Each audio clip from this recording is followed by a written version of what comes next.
सभी को नमस्कार। मैं आपका स्वागत करता हूं। आज हम जिस टॉपिक पर बात करेंगे वो है blood circulation system. Blood circulation system, सीधा टॉपिक पे आते हैं।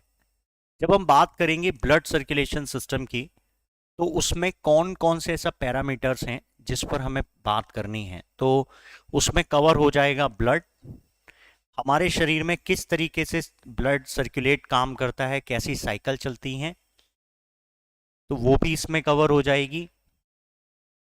और हमारे शरीर के जितने भी सिस्टम्स हैं जिसकी वजह से हमारा शरीर वर्क कर रहा है, काम कर रहा है, वो भी इसके अंदर हमें समझ आ जाएगा। तो चैप्टर है या टॉपिक है वो है blood circulation system. Blood circulation system को हम रक्त परिसंचरण तंत्र कहते हैं। इट इज कॉल्ड रक्त परिसंचरण तंत्र। परिसंचरण, परिसंचरण, परि इक्वल टू परिक्रमा, संचरण का मतलब चलना, मतलब परिक्रमा भी कर रहा है और चल भी रहा है।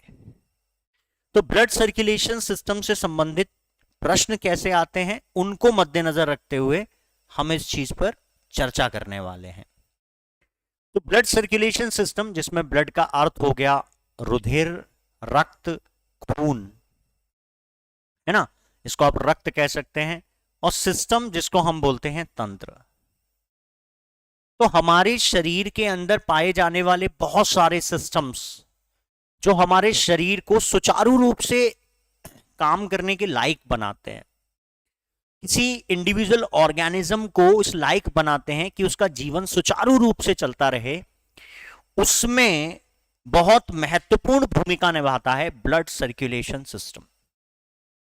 एक बार इस चीज को थोड़ा थॉट प्रोसेस में लेकर आइए, इसको रिलेट करिए, फोकस करिए इस चीज पर कि आपके शरीर के बहुत सारे सिस्टम्स, जैसे कि digestion system, nervous system, skeletal system, reproductive system, immune system, endocrine exocrine system,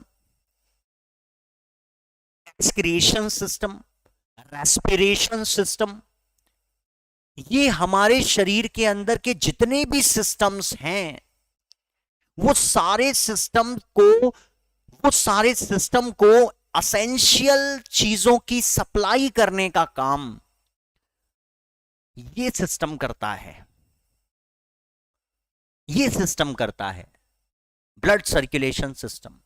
मैं यहां से पहला डिस्कस करना क्यों शुरू करता हूं, क्योंकि आपकी बॉडी के अंदर जब ये सिस्टम काम करता है, मतलब जब आपके शरीर के अंदर ब्लड सर्कुलेट होता है, तो बाकी सारे सिस्टम सुचारू रूप से काम करेंगे। दिमाग तक अगर रक्त का प्रवाह धीमा हो जाए तो प्रभाव कुछ और होंगे, बढ़ जाए तो प्रभाव कुछ और होंगे। ब्लड की गति अगर हमारे अलग अलग ऑर्गन सिस्टम्स को ठीक से ना हो तो भी प्रॉब्लम आएगी, समस्याएं होंगी। और हमारे जीवन की शुरुआत में, मतलब जिस समय हम अपनी माता की गर्भ में थे, उस समय से जो सबसे पहला सिस्टम हमारी बॉडी में काम करना शुरू हुआ वो भी यही सिस्टम है जिसको हम कहते हैं ब्लड सर्कुलेटरी या blood circulation system. We can say blood circulation system. इसको एक और नाम से जाना जाता है, this is called cardiovascular system. Cardiovascular system, cardiovascular system हमारे शरीर के अंदर रक्त के चलने से संबंधित प्रश्नों को जो एग्जाम में पूछा जाता है उसका label CPO, CGL, MTS, CHSL में अलग अलग होता है। लेकिन अगर ये चैप्टर को आप ध्यान से पढ़कर, ध्यान से समझकर इस चीज को अपने जहन में बिठाएं तो आपके लिए सारे कॉम्पिटिटिव एग्जाम में जहां पर ये चैप्टर में प्रश्न आएंगे, आपके लिए बहुत आसान हो जाएगा उस चीज को समझना। तो आइए सीधे चलते हैं ब्लड सर्कुलेशन सिस्टम पर। पहले इसके वो पॉइंट डिस्कस कर लेते हैं जहां से exam point two point questions पूछ सकता है। तो सबसे पहले हम बात करते हैं इसकी डिस्कवरी की। डिस्कवरी का मतलब होता है खोज करना। इन्वेंशन का मतलब होता है किसी ऐसी चीज को बनाना जो सिंथेसाइज की गई है नेचर से, लेकिन वो एक नया प्रोडक्ट है, उसको हम कहते हैं इन्वेंशन।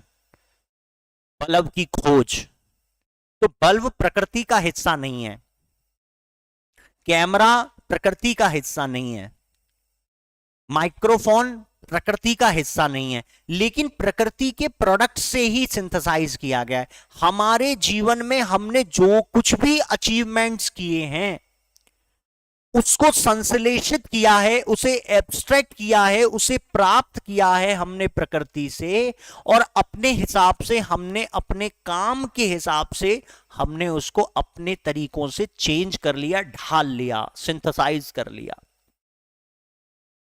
तो जब हम बात करते हैं खोज की तो यहां पर बात आ रही है डिस्कवरी की। मतलब जो चीज पहले से मौजूद है, आज हमें वो मिल गई तो हमने कह दिया खोज कर ली हमने उसकी, किसी वैज्ञानिक ने उसकी खोज कर ली। ऑक्सीजन पहले से उपस्थित है, बोल दिया प्रिस्टले ने इसकी खोज की। प्रिस्टले से पहले ऑक्सीजन तो थी, लेकिन एग्जिस्टेंस तो था उसका, लेकिन उसके बारे में हमारे पास नॉलेज नहीं थी, उसके बारे में हमारे पास जानकारियां नहीं थी। समझ पा रहे हैं जो मैं कहना चाहता हूं? तो ये क्या कह रहा है कि भाई कार्डियोवैस्कुलर सिस्टम की खोज किसने की? तो हो सकता है पहले भी किसी ने इसके बारे में जान लिया हो, लेकिन according to the NCERT blood circulation system की खोज करने वाले व्यक्ति का नाम है विलियम हार्वे। क्या नाम है? William Harvey. समझ आ रहा है? और ये कब किया? 1627 में। मतलब 17वीं सदी, 17th सेंचुरी। अब कौन सी चल रही है?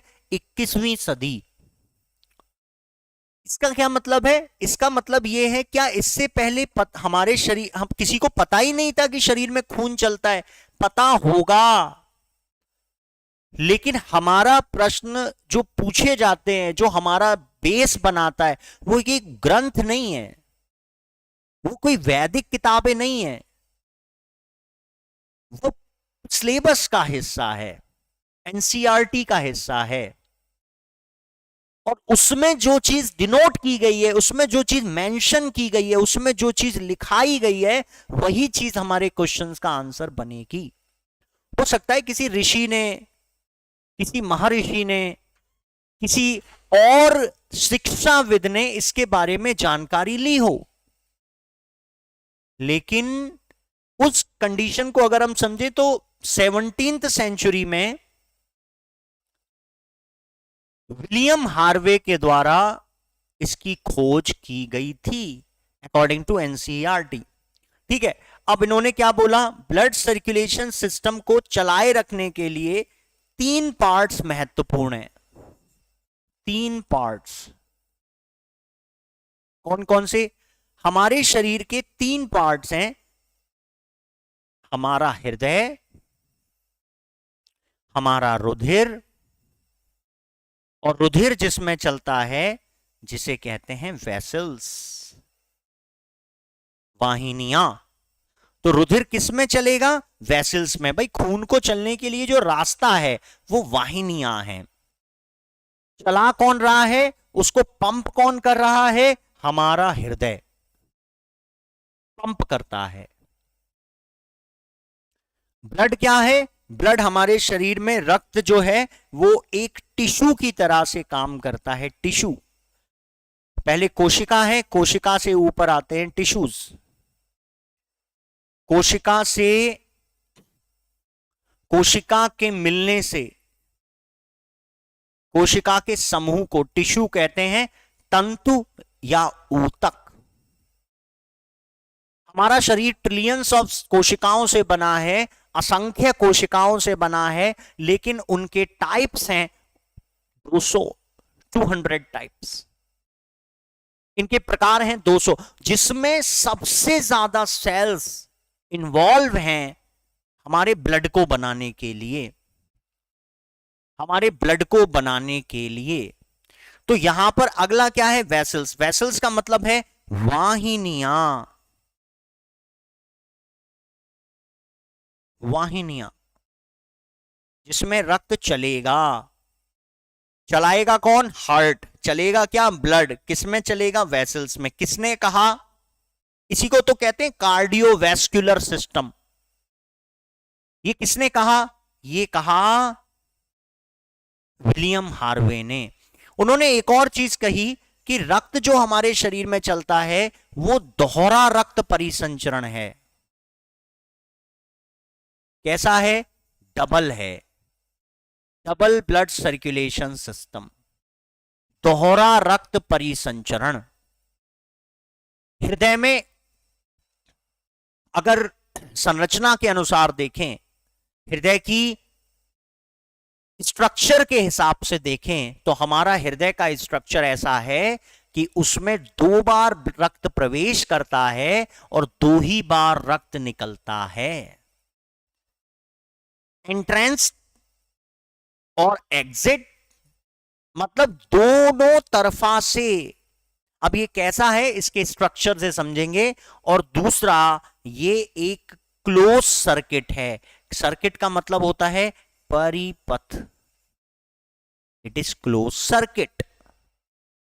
कैसा है? क्लोज सर्किट, बंद परिपथ, बंद परिपथ। तो विलियम हार्वे ने कहा कि मनुष्य के शरीर के अंदर जो रक्त परिसंचरण पाया जाता है वो दोहरा रक्त परिसंचरण है। इसी के साथ स्टडी कर सकते हैं हम अलग अलग ऑर्गेनिज्म की, अलग अलग जीवों की, अलग अलग जंतुओं की। हमारे शरीर में जैसा हृदय पाया जाता है, क्या सारे एनिमल्स में ऐसा ही होगा? क्या जैसा परिसंचरण हमारे शरीर में है, क्या सारे ऑर्गेनिज्म में ऐसा ही होगा? क्या जिस तरीके से हमारा हृदय काम करता है क्या सबका करता होगा? ये कुछ प्रश्न हैं जो तत्कालीन हैं, लेकिन हमें फोकस किस पे रखना है? एग्जाम में पूछे जाने वाले प्रश्न पर। एक चीज को ध्यान में रखिएगा हमेशा, टारगेट क्या है? रेलवे है, एनडीए है, सीडीएस है, सीपीओ है, सीएचएसएल है, सीजीएल है, एमटीएस है, डिफेंस है, पुलिस है, क्या है? उसके अकॉर्डिंग प्रश्न पूछे जाएंगे और उसका आंसर आपको समझना पड़ेगा। कार्डियोवैस्कुलर सिस्टम या ब्लड सर्कुलेशन सिस्टम, रक्त परिसंचरण तंत्र में हम बात कर रहे हैं, ये दोहरा रक्त परिसंचरण है। तो सबसे पहले हम बात करते हैं इसके पार्ट्स की, मतलब इसके कौन कौन से पार्ट्स होते हैं। तो आइए सीधा जुड़ते हैं एक स्लाइड से, जिसमें हम सर्कुलेशन सिस्टम पर बात करेंगे। ह्यूमन सर्कुलेशन सिस्टम का मतलब क्या है? मनुष्य का, मनुष्य का। तो मनुष्य का परिसंचरण तंत्र अलग कैसे है? मनुष्य का परिसंचरण तंत्र बाकी ऑर्गेनिज्म से अलग कैसे है? तो देखेंगे कि कैसे काम करता है, मनुष्य के हृदय की संरचना कैसी है, ये सब इसी के अंदर समझ में आएगा, सर्कुलेटरी सिस्टम में। समझ आ रहा है? यस। देखिएगा, सबसे पहले हम बात करते हैं हार्ट की। सबसे पहले हम बात करते हैं हार्ट की। तो हार्ट का स्ट्रक्चर देखकर हम इसको समझ सकते हैं। पहली चीज यहां समझेंगे, इस डायग्राम में 2 कंडीशंस दिखाई गई हैं। एक में आप देख रहे हैं हृदय फैला हुआ है, और दूसरी कंडीशन है जिसको बोलते हैं हार्ट दबी हुई स्थिति में है। एक में हार्ट फैली हुई स्थिति में है और दूसरे में हार्ट दबी हुई स्थिति में है। और यहां पर दिखा रखे हैं उसके 2 कंडीशन। एक है जिसको बोलते हैं डायस्टोल। डायस्टोल का मतलब क्या होता है? विरलन। विरलन, डायस्टोल मतलब जिस समय इसमें खून एंटर करेगा, जिस समय ब्लड एंटर करेगा हमारे हार्ट में, उस समय की स्थिति को क्या कहेंगे? उस समय की स्थिति को कहा जाएगा डायस्टोल। एक डायग्राम से पहले क्लियर करते हैं। द वन इज डायस्टोल, विरलन। तो ब्लड एंटर कर रहा है, तो देखो ब्लड एंटर कर रहा है राइट साइड में भी और लेफ्ट साइड में भी। यहां भी एंटर कर रहा है और यहां भी एंटर कर रहा है। अब ये जो आपको ब्लू और रेड कलर का डायग्नोट दिखा रखा है, या रेड कलर और ब्लू कलर से दिखा रखा है, ये सिर्फ समझाने के लिए दिखा रखा है। कभी ये मत सोचिएगा कि खून का रंग बदल जाएगा, ऐसा नहीं होता, सिर्फ समझाया गया है ना। तो यहां पर अच्छा एक चीज और दिमाग में रखिएगा, छोटी क्लासेस में प्योर इम्प्योर ब्लड का कॉन्सेप्ट आता था। जब हम शुरुआती क्लास में थे तब हम प्योर इम्प्योर ब्लड की बात करते थे। यहां प्योर और इम्प्योर ब्लड की बात नहीं हो रही है। प्योर ब्लड कुछ नहीं है, इम्प्योर ब्लड कुछ नहीं है, according to blood circulation system.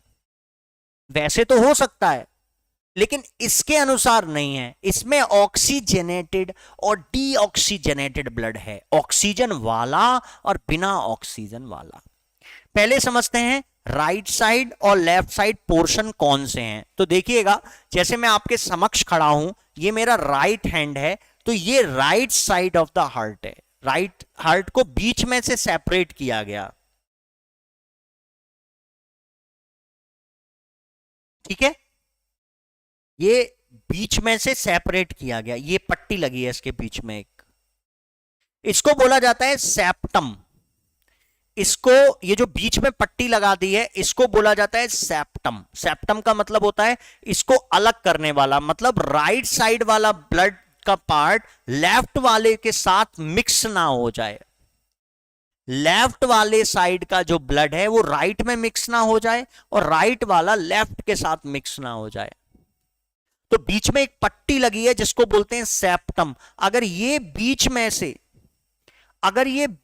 से खुल जाए तो इसको बोलते हैं सेप्टम डिफेक्ट। सेप्टम डिफेक्ट, दिल में छेद की समस्या, ठीक है। उसमें क्या होगा, उसमें किसी व्यक्ति की परफॉर्मेंस गिर जाएगी। क्यों? क्योंकि कार्बन डाइऑक्साइड वाले ब्लड का मिश्रण बन जाएगा ऑक्सीजन वाले ब्लड के साथ, ठीक। अब यहां पर देखो, यहां से ब्लड एंटर कर रहा है और वो यहां तक आता है, तो ये दिल फैल गया, तो इसको क्या बोल दिया, डायस्टोल। हार्ट की आवाज कैसी आई, dub. Sound of the heart is dub, ठीक है। इसके अंदर आया, सेम समय पर इस तरफ से भी आया, मतलब लेफ्ट पोर्शन, इसी साइड को देखिएगा, लेफ्ट तरफ से भी ब्लड एंटर करा और राइट साइड से भी ब्लड उसी समय एंटर किया। साउंड क्या क्रिएट हुई, डब। जैसे ही ब्लड हार्ट में एंटर किया, आपकी बॉडी में ब्लड का प्रेशर कम हो गया। भाई नसों का खून किस में आ गया, हार्ट में। हार्ट खुला तो नसों में प्रेशर डाउन हो गया, समझ आया। और जिस समय ये दबा उसको बोला गया systole. It is called pumping, इसको बोलते हैं फिलिंग। ये फिल हो रहा है, इसको कहते हैं पंपिंग। नीचे से निलय दब गए, निलय नीचे क्या है, वेंट्रिकल। नीचे क्या है, वेंट्रिकल। ऊपर क्या है, एट्रियम। ये वाले जो हिस्से हैं ना, ये एट्रियम है, ये एट्रियम है, ये वाला हिस्सा, ये एट्रियम है। और ये नीचे क्या है, ये वेंट्रिकल है, ये पूरे वेंट्रिकल है यहां तक, दे आर द वेंट्रिकल्स। समझ आया या नहीं? तो ये क्या है, नीचे की तरफ क्या है, वेंट्रिकल, ऊपर क्या है, एट्रियम। तो जैसे ही पंप हुआ, मतलब जिस समय हमारा दिल दबा, तो दबने के साथ ही आवाज आई लब, लब। तो जिस समय दिल दबता है आवाज आती है लब, और जब ये खुलता है तो आवाज आती है डब। दैट्स कॉल्ड लब डब, लब डब, लब डब। और जब ये दबेगा तो नसों पे प्रेशर बढ़ जाएगा, हमारी वेसल्स में प्रेशर बढ़ जाएगा। जिस समय ये दबेगा तो नसों में प्रेशर बढ़ जाएगा, और जिस समय ये खुलेगा तो प्रेशर डाउन हो जाएगा। इसी को हम बोलते हैं बीपी, ब्लड प्रेशर। जिस समय ये दबेगा तो नसों में प्रेशर बढ़ेगा, और जिस समय ये खुलेगा तो प्रेशर डाउन हो जाएगा। दैट इज कॉल्ड लब डब, लब डब, लब डब। तो ये दोनों सिचुएशन को अगर हम समझें तो ये हमारे हार्ट में होने वाले चेंजेस हैं, ये हमारे हार्ट में होने वाले चेंजेस हैं। ये लगातार चलता रहता है जिससे कि हमारा बीपी चेंज होता रहता है।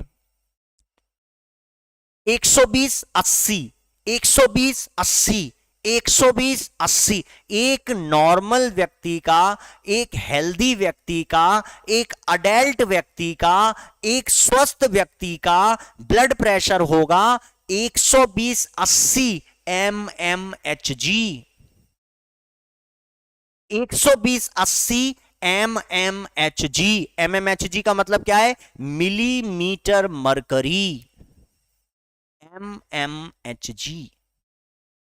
कौन सा यंत्र है? स्फेग्मोमैनोमीटर, स्फेग्मोमैनोमीटर, रक्त दाब मापी। तो ये क्या है? दिल की धड़कन इसी तरीके से काम करती है। यहां क्या लिखा है? डायस्टोल। डायस्टोल का मतलब जब ये खुलेगा तो इसको बोलते हैं विरलन, आवाज आएगी डब, और जिस समय ये दबेगा उस समय आवाज आएगी लब।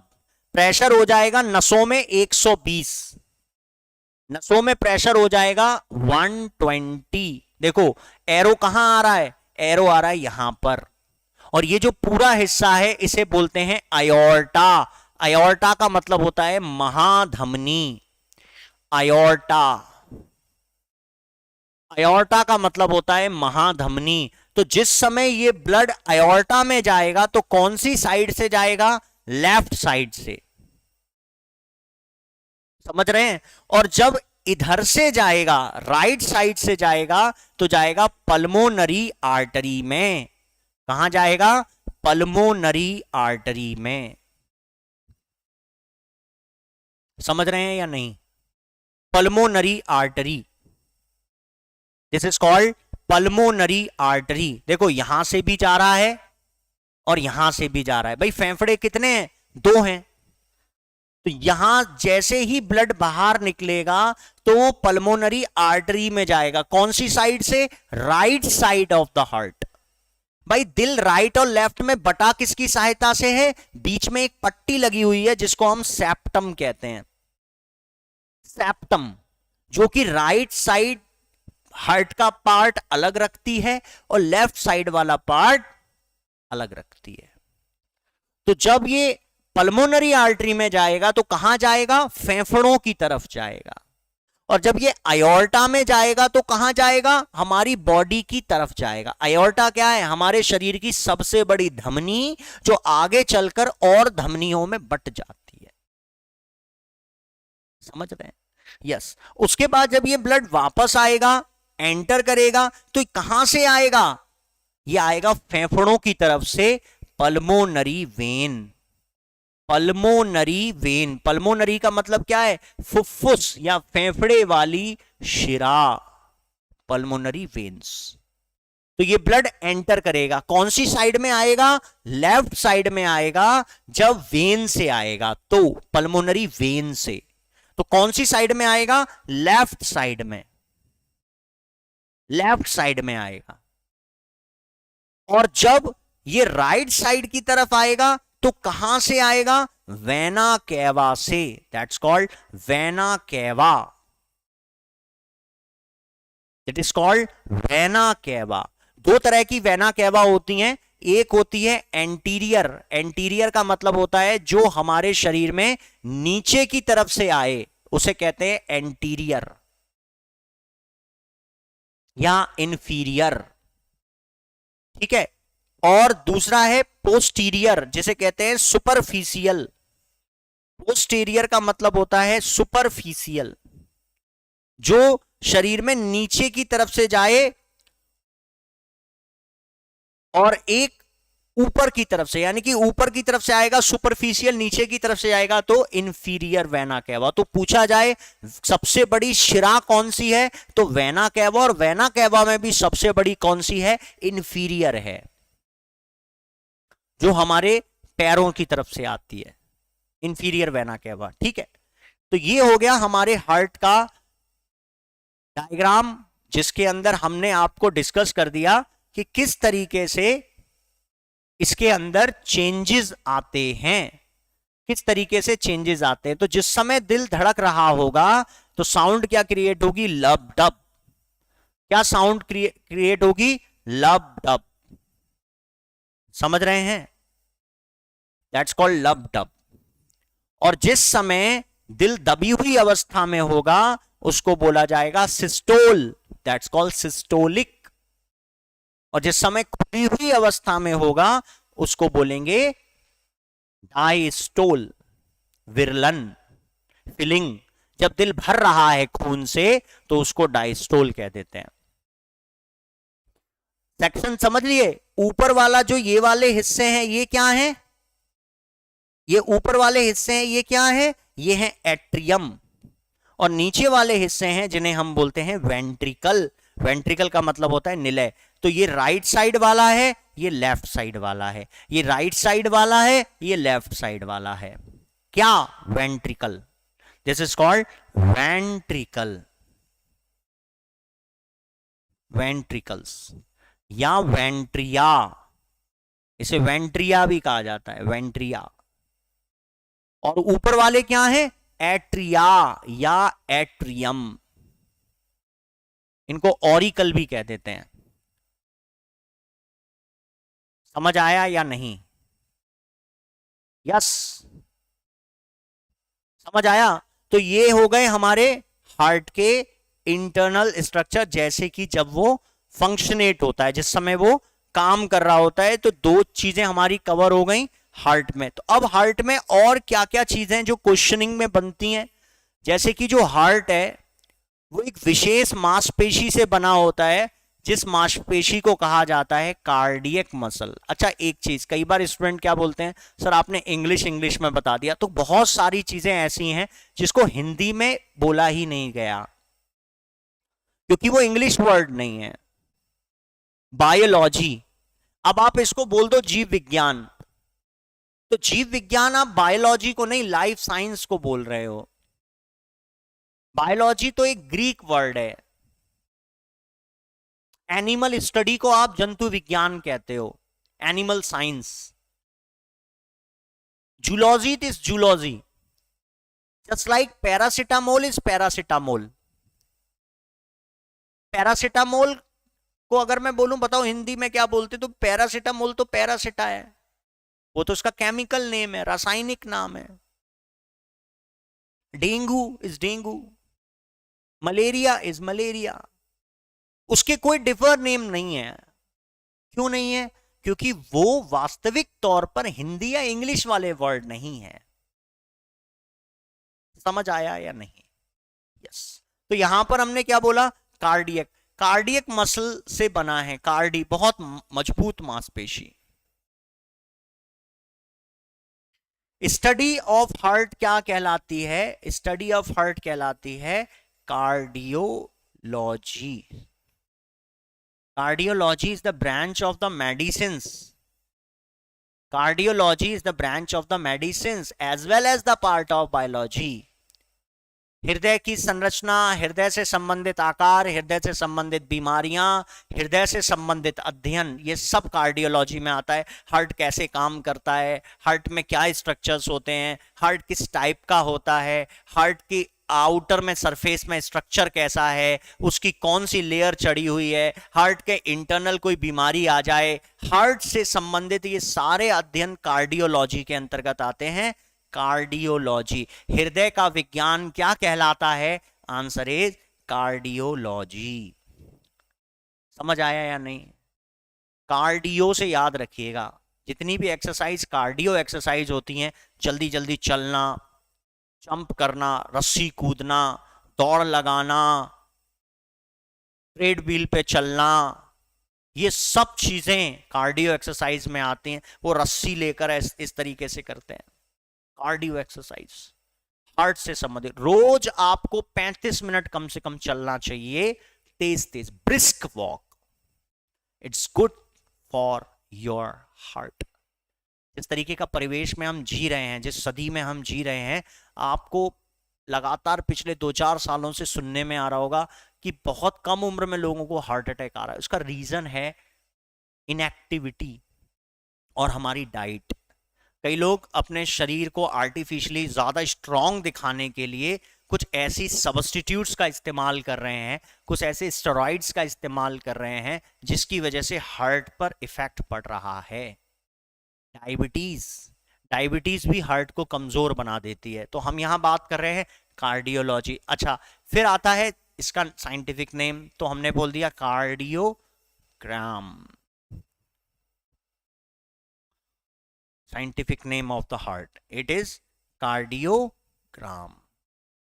स्किन का है एपिडर्मिस। फिर इसकी बीट क्या है?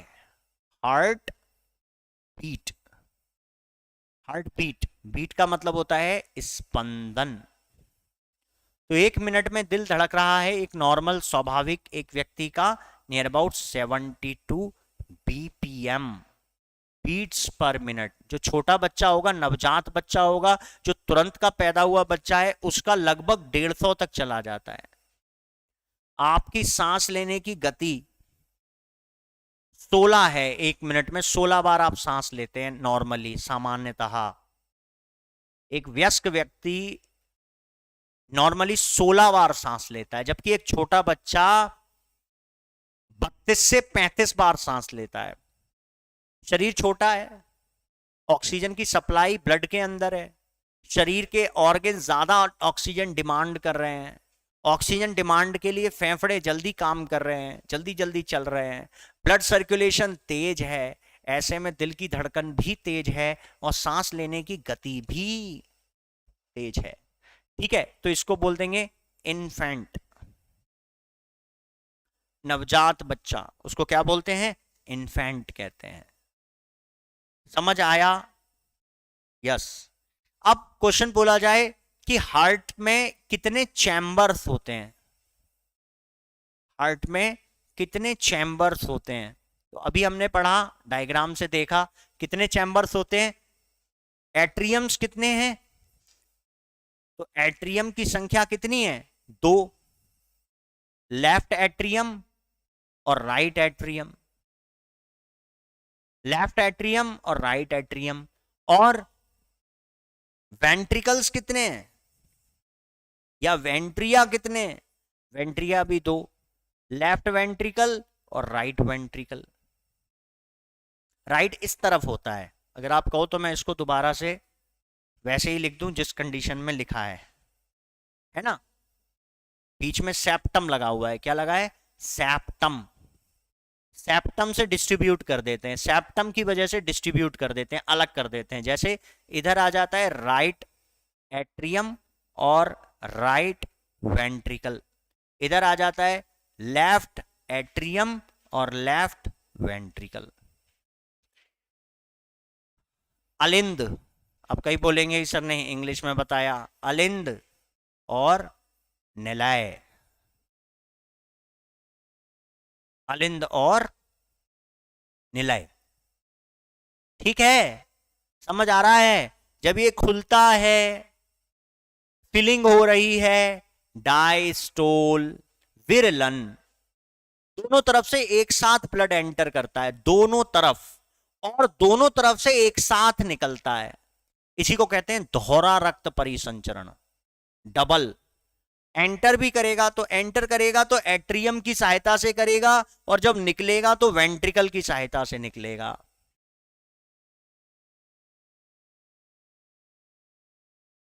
ठीक है, समझ आया? यहां पर समझने की कोशिश करिएगा कि जब ये एंटर करेगा तो दोनों साइड से एक साथ एंटर करेगा, जब निकलेगा तो दोनों में एक साथ बाहर निकलेगा, चाहे वो राइट साइड से निकलता हो या लेफ्ट साइड से। समझ आया? ये आपके ब्लड के सर्कुलेशन में आपका हार्ट इस तरीके से काम करता है। अब यहां पर कुछ वाल्व भी मौजूद हैं। भाई वाल्व नहीं होंगे तो कैसे काम चलेगा, वाल्व तो चाहिए ना। वाल्व कंट्रोल करने का काम करते हैं। वाल्व का क्या काम है, वाल्व को क्या बोलते हैं, वाल्व को बोलते हैं कपाट। वाल्व, वाल्व को बोला जाता है कपाट।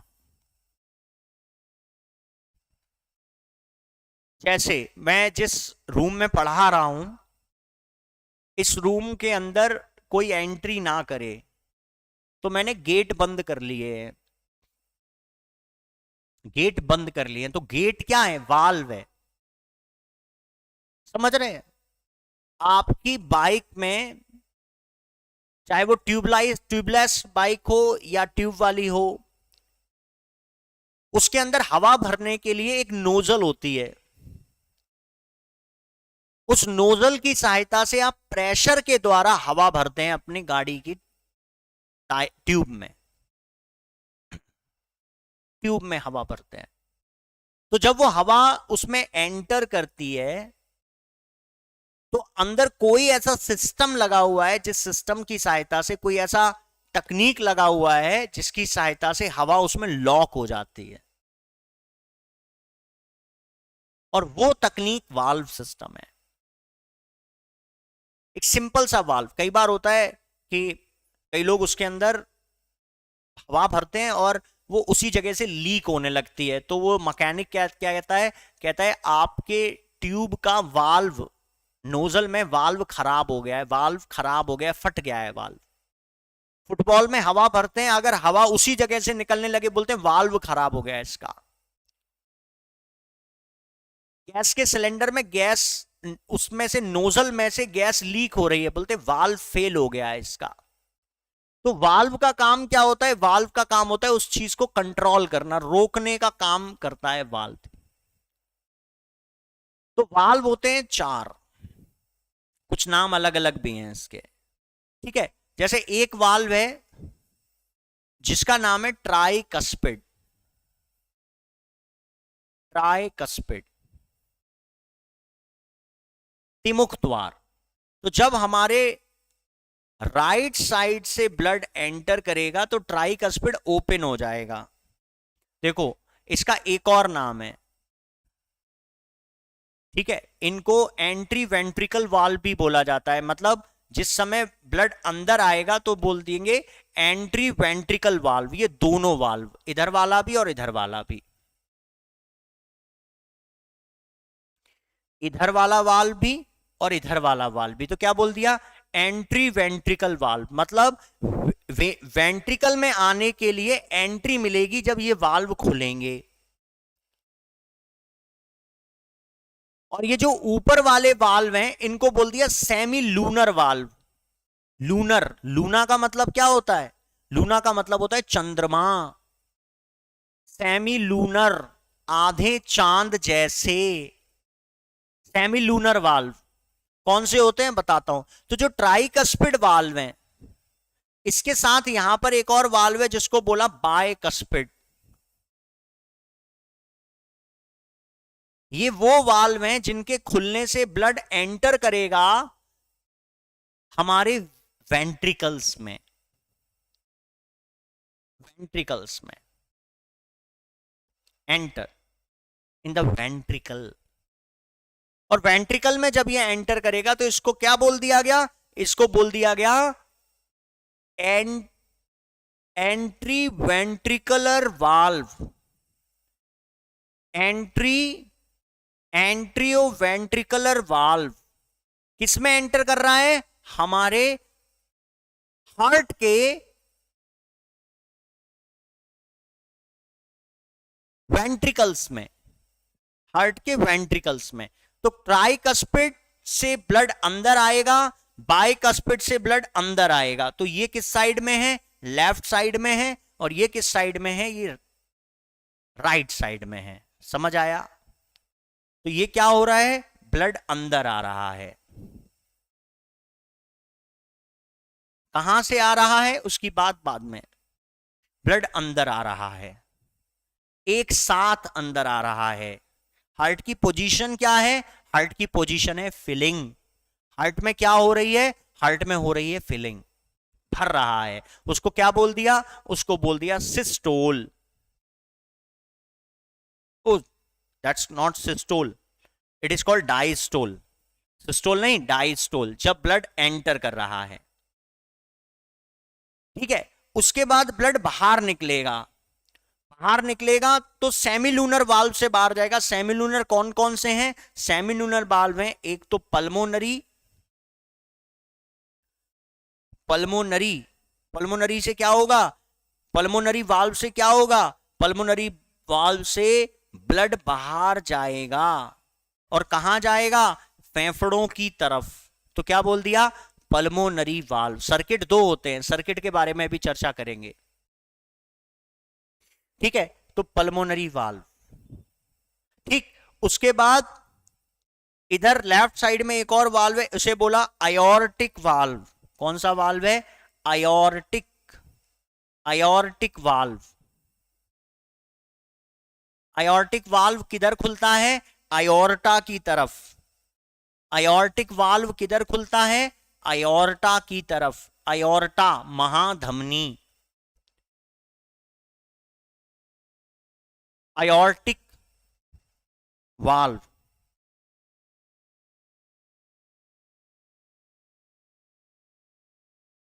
आयोर्टिक वाल्व।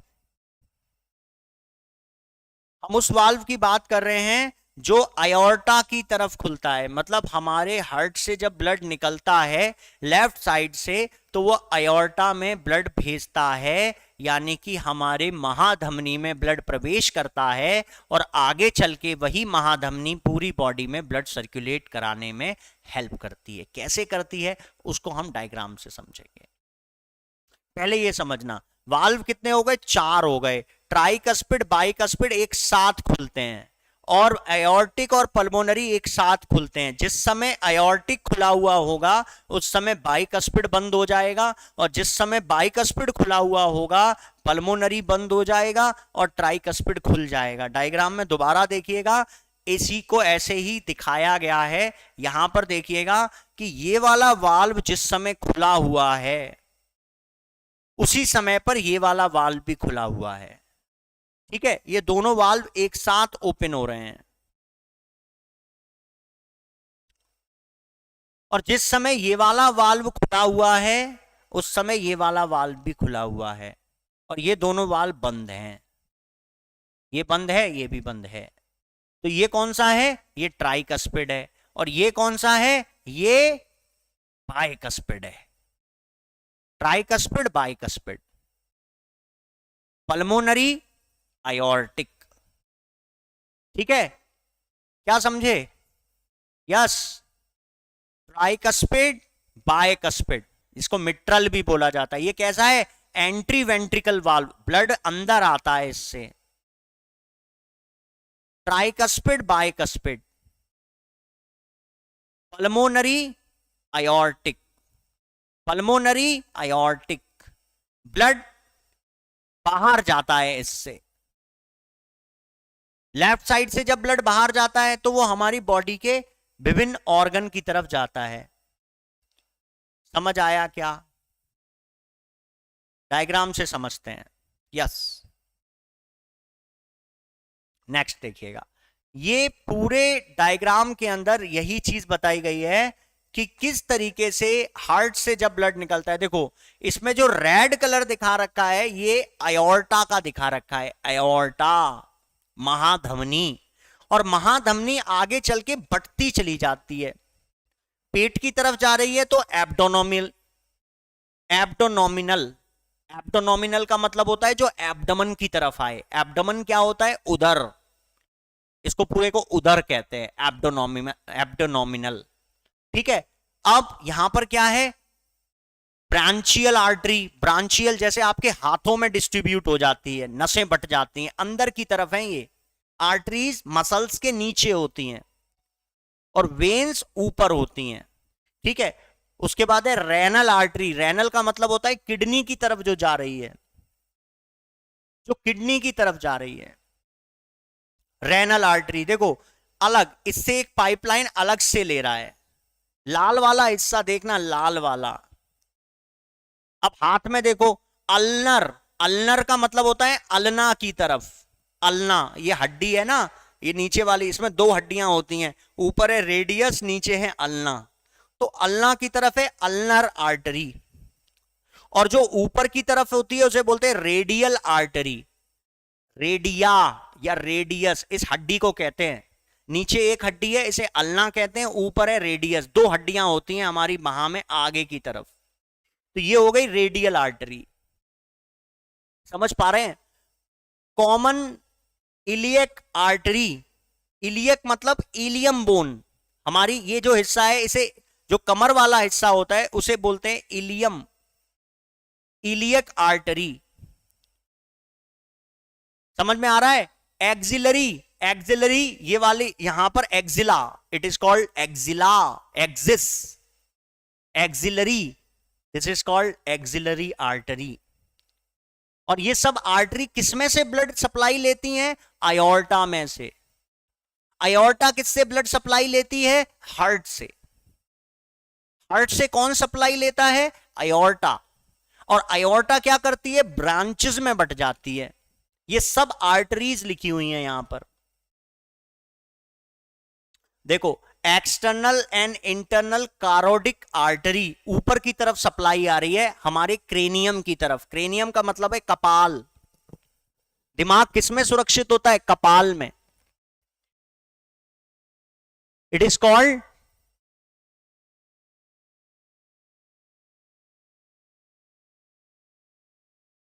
कौन सी? External and internal carotid artery. Common देखो डिस्ट्रीब्यूट हो गई। एक्सटर्नल इंटरनल का मतलब जो अंदर की तरफ जा रही है वो इंटरनल है, जो बाहर से ब्लड की सप्लाई देगी वो वो एक्सटर्नल है। एक्सटर्नल, एक्स्ट्रा, एक्सटर्नल मतलब एग्जिट, इंटरनल मतलब एंट्री, अंदर की तरफ। कॉमन कैरोटिक आर्टरी का मतलब है जो ऊपर ब्लड की तरफ सप्लाई देगी। ब्रांचियोसेफियल का मतलब होता है जो ब्रांच में बट रही है आगे चल के। देखो यहां पर एक नस जा रही है ऊपर की तरफ, तो ये सब क्या है? ये आर्टरी है। नीचे की तरफ देख लो, पैर की तरफ जा रही है एक्सटर्नल इलियक आर्टरी, यहां इलियम बोन, इलियक हड्डी होती है इसकी वजह से। ऐसे नीचे तक डिस्ट्रीब्यूट होती चली जाती हैं आर्टरीज। इतना डेप्थ में नहीं जाएंगे, बस इतना समझेंगे कि हमारी जो आयोर्टा होती है वो डिस्ट्रीब्यूट होती है डिफरेंट आर्टरीज में। आयोर्टा मतलब महाधमनी, आर्टरीज का मतलब धमनी, और धमनी आगे चल के और डिस्ट्रीब्यूट हो जाती हैं आर्टियोल्स में, धमनिकाएं, और धमनिकाएं आगे चल के फिर कैपिलरीज बन जाती हैं, उस पर भी चर्चा करेंगे। अब इधर देखें, इस तरफ सब वेन्स दिखा रखे हैं। किसी के इंजेक्शन यहां पर लगाए जाते हैं, यहां कई बार आपने एक मूवी देखी होगी जिसमें इस तरीके से ऐसे करके और यहां पे पकड़ के और ऐसे घुमा दिया और वो व्यक्ति बेहोश हो गया। वो किसकी वजह से हुआ? जगलर वेन की वजह से। जगलर वेन सप्लाई रुक जाएगी, हार्ट की तरफ नहीं जाएगी, झटके से दिमाग के अंदर ज्यादा कंटेंट कलेक्ट हो गया ब्लड का, और ये अगर दबा दी गई या ये खींच दी गई तो भी मौत हो सकती है। जगलर वेन, ठीक है। तो वेन वेन की जो सप्लाई है, मतलब वेन का मतलब क्या होता है? वेन का मतलब होता है शिरा। वो किससे जुड़ी हुई होती हैं? वो जुड़ी होती हैं वेना कावा से। दैट्स कॉल्ड वेना कैवा, महाशिरा। आयोर्टा क्या है? महाधमनी। आयोर्टा से क्या जुड़ती हैं? धमनियां, आर्टरीज। और वेन्स किससे जुड़ती हैं? वेना कावा से। और वो क्या करती हैं? शरीर के जितने भी अंग हैं वो अपने ब्लड की वापस सप्लाई भेजेगा वेना कैवा के द्वारा। भाई ब्लड लेगा किससे? आर्टरीज के द्वारा, और भेजेगा किससे? वेन्स के द्वारा। कौन? शरीर के सभी अंग, हृदय नहीं। हृदय तो आर्टरीज के अंदर ब्लड देता है, आयोर्टा में ब्लड देता है, और लेता किससे है? वेना कैवा से। वेरी गुड, वेना कैवा से। यस, ये देखिए ब्लड वेसल्स को समझाया है इसके अंदर। हार्ट, हार्ट ब्लड की सप्लाई किसको देता है? आयोर्टा को, और वो सप्लाई आर्टरीज में जाती है। आर्टरीज को हिंदी में कहते हैं धमनियां, आर्टरीज को कहते हैं धमनियां। और धमनियां आगे चल के किसमें बट जाती हैं? आर्टियोल्स। आर्ट्रियोल्स, आर्ट्रियोल्स का मतलब क्या होता है? धमनिकाएं। आर्टियोल्स का मतलब होता है धमनिकाएं, डिस्ट्रीब्यूशन, है ना। आयोर्टा इतनी मोटी थी, उसके बाद डिस्ट्रीब्यूट हुई, आर्टरीज बन गई, उसके बाद और डिस्ट्रीब्यूशन हुआ और छोटी छोटी नसें बन गई। This is called arterioles, branches. समझ आया या नहीं? Yes, arterioles. और फिर ये आगे चल के किसमें क्या बन जाती हैं? कैपिलरीज। कैपिलरीज का मतलब होता है केशिकाएं। आपके शरीर के जितने भी अंग होते हैं, आपके शरीर के जितने भी अंग होते हैं, उनके अंदर बहुत पतली पतली नसें फैली रहती हैं। इनको कैपिलरीज कहा जाता है, जिनका काम एक्सचेंज कराने का होता है। जिनका काम एक्सचेंज कराने का होता है। क्या एक्सचेंज कराती हैं भैया? न्यूट्रिशन गया तो न्यूट्रिशन एक्सचेंज कराएंगी। जो आवश्यक चीजें हैं वो रिसीव हो जाएंगी, और जो अवांछनीय है वो उसमें से वापस डाल दी जाएंगी, जो नहीं चाहिए वो वापस हो जाएंगी। सुनना, आपने पानी पिया, अब पानी आपके ब्लड में कैसे आएगा? पानी आपके ब्लड में कैसे आएगा? आपने पानी पिया, आपके पेट में गया, पेट से तो ब्लड में नहीं आ सकता, वो जाएगा छोटी आंत में, इंटेस्टाइन में, स्मॉल इंटेस्टाइन में।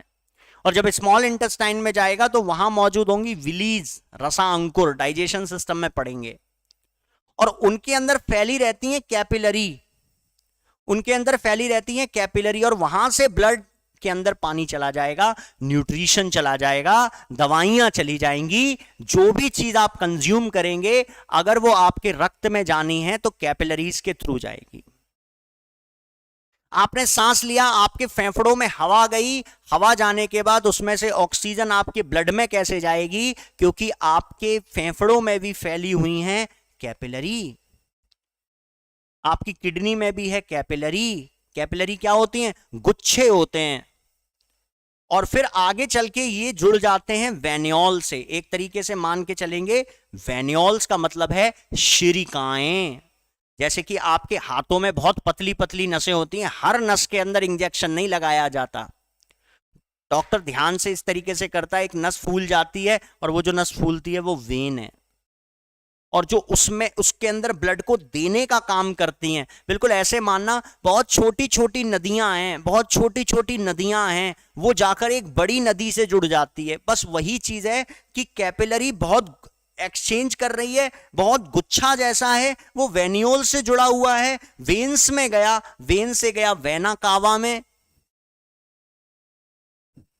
वेना कावा भी एक वेन ही होती है, इसलिए यहां अलग से लिखा नहीं है, और वो जुड़ जाता है हार्ट से। इसी को क्या कहा जाता है? Close circuit. Close circuit, it is called close circuit, बंद परिपथ। कॉकरोच की गर्दन काट दो, कॉकरोच फिर भी जिंदा रहेगा कम से कम 3 हफ्ते तक। क्यों? क्योंकि उसके अंदर क्लोज सर्किट सिस्टम नहीं है, ओपन सर्किट है। समझ आ रहा है या नहीं? यस, समझ आ रहा है या नहीं? यहां पर हमने देखा ब्लड वैस्कुलर सिस्टम, ठीक है, किस तरीके से हमारा blood circulation system working mode में काम करता है। It is called blood vessels. Blood vessels का मतलब क्या होता है? ब्लड वेसल्स का मतलब है वाहिनियां, रक्त की वाहिनियां, रक्त जिनमें चलता है। तो हार्ट से आर्टरी, आर्टरी से आर्टियोल्स, आर्टियोल से कैपिलरी, और देख लो ये सब इस तरीके से फंक्शनेट होते हैं। ये जो आपको गुच्छा जैसा दिखाई दे रहा है ना, यही है कैपिलरी। इट इज कैपिलरीज, ये गुच्छे जैसे। और ये किसमें है? ये हर मसल्स में हो सकते हैं, हर मसल्स में हो सकते हैं। देखो आर्टियोल्स, आर्टियोल्स के बाद कैपिलरीज के गुच्छे और बारीक बारीक और बट जाते हैं, और आगे चल के ये जुड़ जाते हैं किससे? वेन्योल से या वेन्स से। देखो वेन्स कितनी बड़ी है, वेन, और ये क्या है? ये आर्टरी। आर्टरीज ऐसे बटती है, ब्रांचेस में बटती है। जाल फैला पड़ा है 60,000 माइल्स का, 96,000 किलोमीटर का जाल फैला पड़ा है पूरे शरीर के अंदर, नसों का 96,000 किलोमीटर एक अडल्ट व्यक्ति के अंदर। 60,000 माइल्स। और पूरी बॉडी के अंदर रक्त की सप्लाई इसी जाल से होती है।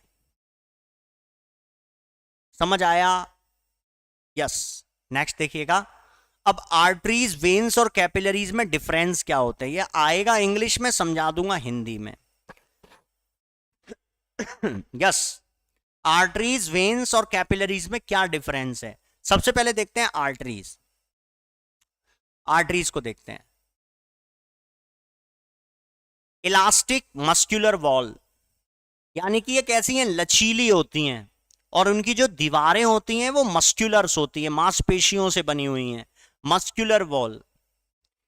Keep blood under pressure. Keep blood under pressure मतलब ये रक्त के ऊपर प्रेशर बनाकर रखती हैं, रक्त के ऊपर प्रेशर बनाकर रखती हैं। एग्जाम्पल के तौर में, अगर आपके हार्ट के द्वारा ज्यादा तेज सप्लाई की जा रही है तो ये फैल सकती हैं, इलास्टिसिटी है इसके अंदर। Nerve signals can make arteries constrict और डायलेट। जो हमारा ब्रेन का फंक्शन है, नर्व्स के फंक्शन है, वो इसको कॉन्ट्रैक्ट भी कर सकता है और फैला भी सकता है, संकुचित भी कर सकता है और फैला भी सकता है। ठीक है। नर्व सिग्नल, नर्व सिग्नल मतलब तंत्रिका का जो सिग्नल होता है वो इसी पर काम करता है। तो जब आपका बीपी लिया जाता है तो बीपी लेने पर जिस समय ब्लड प्रेशर लिया जाता है मशीन के अंदर, तो 120/80 का जो रीडिंग आता है वो इसी पर है, वो इसी के अनुसार आता है। और कई ऐसी मेडिसिन होती हैं जो रिलैक्स कर देती हैं, बोलते हैं बीपी बढ़ रहा है, मेडिसिन दे दी, ब्रेन फंक्शन से वो कंट्रोल हो जाएगा, नर्व सिग्नल से कंट्रोल हो जाएगा। वेन्स देखिएगा, थिनर पतली होती हैं, लेस इलास्टिक रिजिड ज्यादा होती हैं, लेस मसल्स मसल्स कम होते हैं उसमें, देन आर्टिकल्स आर्टरीज, आर्टरीज के मुकाबले, धमनियों के मुकाबले। लोअर प्रेशर देन आर्टरीज, इनमें प्रेशर कम होता है। क्यों? क्योंकि इससे तो रक्त वापस जा रहा होता है हार्ट में। हार्ट जहां सप्लाई भेज रहा है, हार्ट जहां धक्का लगा रहा है, जहां पर उसके अंदर संकुचन हो रहा है, जहां पर उसके अंदर सिस्टोलिक हो रहा है, जहां उसका पंपिंग हो रहा है, वो तो आर्टरीज थी। यहां से तो सप्लाई वापस जा रही है। Valves and gravity aid flow back to the heart. Valves and gravity aids flow back to the heart. इसके अंदर क्या होता है, वेन्स की सहायता से हमारे हार्ट में ब्लड वापस जाता है, हमारे हार्ट की तरफ जाता है, हार्ट की तरफ ब्लड जाता है। किसकी सहायता से? वेन्स की सहायता से। कैपिलरीज क्या है? सेल, वन सेल थिक, एक सेल जैसी पतली, एक्सचेंज करा सकती हैं। बिल्कुल ऐसे मान लीजिए जैसे कि आपने क्या किया, एक टिश्यू पेपर ले लिया, टिश्यू पेपर के एक हिस्से पर आपने थोड़ा सा पानी डाला, आप देखेंगे दूसरी सतह पर पानी पहुंच गया। एक प्लास्टिक ले ली, उस पर पानी डाला, दूसरी सतह पर पानी नहीं पहुंचा, क्योंकि वहां एक्सचेंज नहीं होगा, वहां से वो आगे नहीं बढ़ाएगा, उस लेयर से पार नहीं हो सकता। ये एक सेल थिक होती है। Where transfer of gases and nutrition take place, यहां पर गैसों का और न्यूट्रिशन का आदान प्रदान होता है। समझ आ गया? क्लियर हो गया? हमने ब्लड के बारे में पढ़ा, सॉरी ब्लड वेसल्स के बारे में पढ़ा और हार्ट के बारे में पढ़ा। ब्लड प्रेशर 120/80 mmHg, एक बार उसको भी देख लेते हैं। ये सब चीजों की वजह से हमारा जो ब्लड प्रेशर है, जब ब्लड प्रेशर की बात करते हैं तो ब्लड प्रेशर के लिए एक यंत्र आता है, उसको पता करने के लिए, उसको क्या बोलते हैं? स्फेग्मो मैनोमीटर।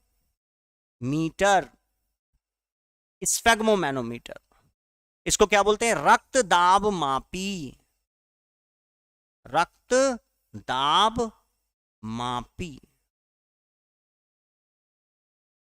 जिस समय दिल दबा, सिस्टोल, इट इज कॉल्ड 120, और जब खुला तो 80 क्या? mmHg, 120/80 mmHg। एक चीज और समझते हैं, दो चीजों को ध्यान में रखिएगा, टेक्निकल टर्म्स हैं। एक है हाइपरटेंशन, हाइपरटेंशन और दूसरा होता है हाइपोटेंशन। हाइपोटेंशन, हाइपरटेंशन अत्यधिक तनाव, और ये दिमाग की बात नहीं हो रही, ये हमारी नसों के अंदर हो रही है।